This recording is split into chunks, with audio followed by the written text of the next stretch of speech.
ये कथा रात को सोने से पहले घर में सबको सुनाए। सेवाराम और मोतीलाल दो घनिष्ठ मित्र थे। दोनों ही गली गली जाकर पीठ पर पोटली लादकर कपड़े बेचने का काम करते थे। सर्दियों के दिन थे। वह गांव गांव जाकर कपड़े बेच रहे थे। तभी एक झोपड़ी के बाहर एक बुढ़िया जो कि ठंड से कांप रही थी। तभी सेवाराम ने अपनी पोटली से एक कंबल निकालकर उस माई को दिया और कहा, माई, तुम ठंड से कांप रही हो, ये कंबल ओढ़ लो।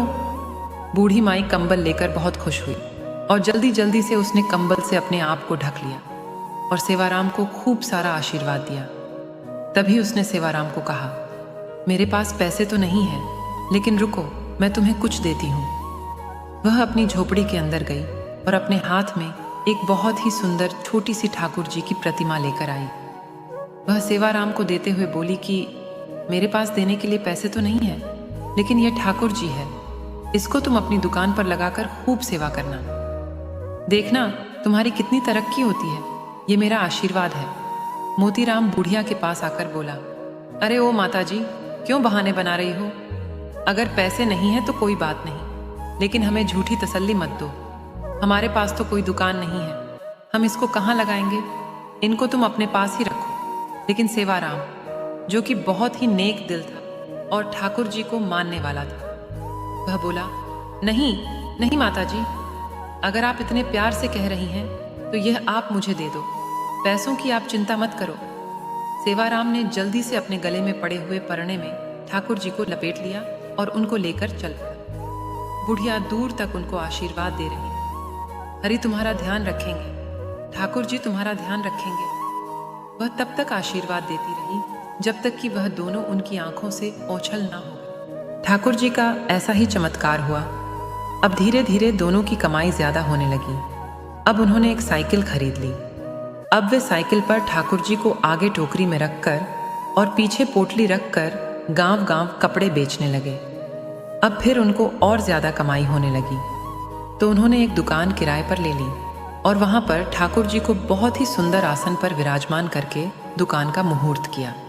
धीरे धीरे दुकान इतनी चल पड़ी कि अब सेवाराम और मोतीलाल के पास शहर में बहुत ही बड़ी बड़ी कपड़े की दुकानें और कपड़े की मिलें हो गई। एक दिन मोतीलाल सेवाराम को कहता है कि देखो, आज हमारे पास सब कुछ है, ये हम दोनों की मेहनत का नतीजा है। लेकिन सेवाराम बोला, नहीं, ये हम दोनों की मेहनत के साथ साथ ये हमारे ठाकुर जी, हमारे हरि की कृपा है। मोतीलाल इस बात को अनसुनी करके वापस अपने काम में लग गया। एक दिन सेवाराम की सेहत थोड़ी ढीली थी, इसलिए वह दुकान पर थोड़ी देरी से आया। मोतीलाल बोला, अरे दोस्त, आज तुम देरी से आए हो, तुम्हारे बिना तो मेरा एक पल का गुजारा नहीं होता, तुम मेरा साथ कभी ना छोड़ना। सेवाराम हंसकर बोला, अरे मोतीलाल, चिंता क्यों करते हो, मैं नहीं आऊँगा तो हमारे ठाकुर जी तो है ना। यह कहकर सेवाराम अपने काम में लग गया। पहले दोनों का घर दुकान के पास ही होता था, लेकिन अब दोनों ने अपना घर दुकान से काफ़ी दूर ले लिया। अब दोनों ही महल नुमा घर में रहने लगे। दोनों ने अपने बच्चों को खूब पढ़ाया लिखाया। सेवाराम के दो लड़के थे, दोनों की शादी कर दी थी और मोतीलाल के एक लड़का और एक लड़की थी। मोतीलाल ने अभी एक लड़के की शादी की थी, अभी उसने अपनी लड़की की शादी करनी बाकी थी। सेहत ढीली होने के कारण सेवाराम अब दुकान पर थोड़े विलंब से आने लगा, तो एक दिन वह मोतीलाल से बोला, अब मेरी सेहत ठीक नहीं रहती, क्या मैं थोड़ी विलंब से आ सकता हूँ? मोतीलाल ने कहा, हाँ भैया, तुम विलंब से आ जाओ, लेकिन आया ज़रूर करो, मेरा तुम्हारे बिना दिल नहीं लगता। फिर अचानक एक दिन सेवाराम 12 बजे के करीब दुकान पर आया, लेकिन आज उसके चेहरे पर अजीब सी चमक थी, चाल में एक अजीब सी मस्ती थी, चेहरे पर अजीब सी मुस्कान थी। वह आकर गद्दी पर बैठ गया। मोतीलाल ने कहा, भैया, आज तो तुम्हारी सेहत ठीक लग रही है। सेवाराम ने कहा, भैया ठीक तो नहीं हूँ, लेकिन आज से मैं बस केवल 12 बजे आया करूँगा और 5 बजे चला जाया करूँगा, मैं तो केवल इतना ही दुकान पर बैठ सकता हूँ।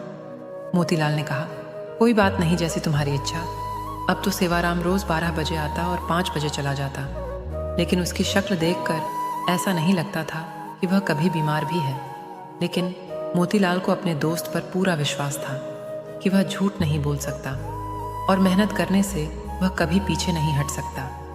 एक दिन मोतीलाल की बेटी की शादी तय हुई, तो वह शादी का निमंत्रण देने के लिए सेवाराम के घर गया।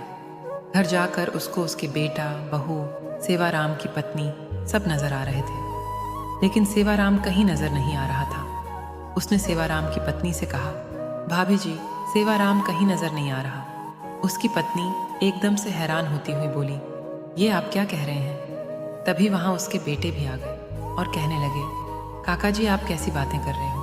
हमारे साथ कैसा मजाक कर रहे हो? मोतीलाल बोला कि मैंने ऐसा क्या पूछ लिया?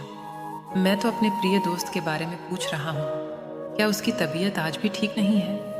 क्या वह अंदर आराम कर रहा है? मैं खुद अंदर जाकर उसको मिलाता हूँ। मोतीलाल उसके कमरे में चला गया, लेकिन सेवाराम उसको वहां भी नजर नहीं आया। तभी अचानक उसकी नजर उसके कमरे में सेवाराम की तस्वीर पर पड़ी।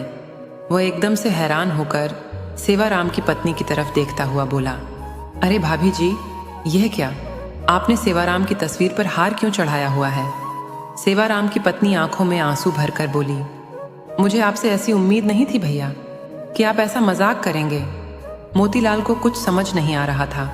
तभी सेवाराम का बेटा बोला, क्या आपको नहीं पता कि पिताजी को गुजरे तो 6 महीने हो चुके हैं? मोतीलाल को तो ऐसा लगा कि जैसे उसके सिर पर बिजली गिर पड़ी हो। वह एकदम से थोड़ा लड़खड़ाता हुआ पीछे की तरफ हटा और बोला, ऐसा कैसे हो सकता है? वह तो हर रोज दुकान पर आते हैं। बीमार होने के कारण थोड़ा विलंब से आते हैं। वह 12 बजे आता है और 5 बजे चला जाता है। उसकी पत्नी बोली, ऐसा कैसे हो सकता है कि आपको पता ना हो? आप ही तो हर महीने उनके हिस्से के मुनाफे के पैसे हमारे घर देने आते हो। 6 महीनों से तो आप हमें दुगना मुनाफा देकर जा रहे हो। मोतीलाल का तो अब सर चकरा गया। उसने कहा, मैं तो कभी आया ही नहीं। 6 महीने हो गए, यह क्या मामला है? तभी उसको सेवाराम की कही बात याद आई। मैं नहीं रहूंगा तो मेरे हरि है ना, मेरे ठाकुर जी है ना, वह आएंगे। मोतीलाल को जब यह बातें याद आई तो वह जोर जोर से रोने लगा और कहने लगा, हे ठाकुर जी, हे हरि, आप अपने भक्तों के शब्दों का कितना मान रखते हो, जो कि अपने विश्राम के समय मंदिर के पट 12 बजे बंद होते हैं और 5 बजे खुलते हैं, और आप अपने भक्तों के शब्दों का मान रखने के लिए कि मेरे हरि आएंगे, मेरे ठाकुर जी आएंगे, तो आप अपने आराम के समय मेरी दुकान पर आकर अपने भक्तों का काम करते थे।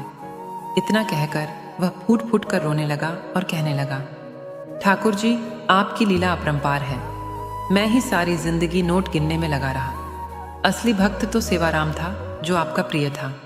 आपने उसको अपने पास बुला लिया और उसके शब्दों का मान रखने के लिए आप उसका काम खुद स्वयं कर रहे थे, और उसके हिस्से का मुनाफा भी उसके घर मेरे रूप में पहुंचा रहे थे। इतना कहकर वह भागा भागा दुकान की तरफ गया और वहां जाकर, जहां पर ठाकुर जी जिस गद्दी पर आकर बैठते थे, जहां पर अपने चरण रखते थे, वहां पर जाकर गद्दी को अपने आंखों से, मुंह से चूमता हुआ, चरणों में लौटता हुआ जोर जोर से रोने लगा और ठाकुर जी की जय जयकार करने लगा। ठाकुर जी तो हमारे ऐसे हैं। सेवाराम को उन पर विश्वास था कि मैं ना रहूंगा तो मेरे ठाकुर जी मेरा सारा काम संभालेंगे।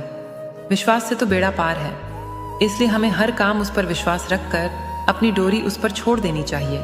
जिनको उन पर पूर्ण विश्वास है, वह उनकी डोरी कभी भी अपने हाथ से छूटने नहीं देते। फिर मिलेंगे दोस्तों अगले वीडियो के साथ। तब तक के लिए अपना ख्याल रखना और हमेशा मुस्कुराते रहना। धन्यवाद। जय श्री कृष्णा।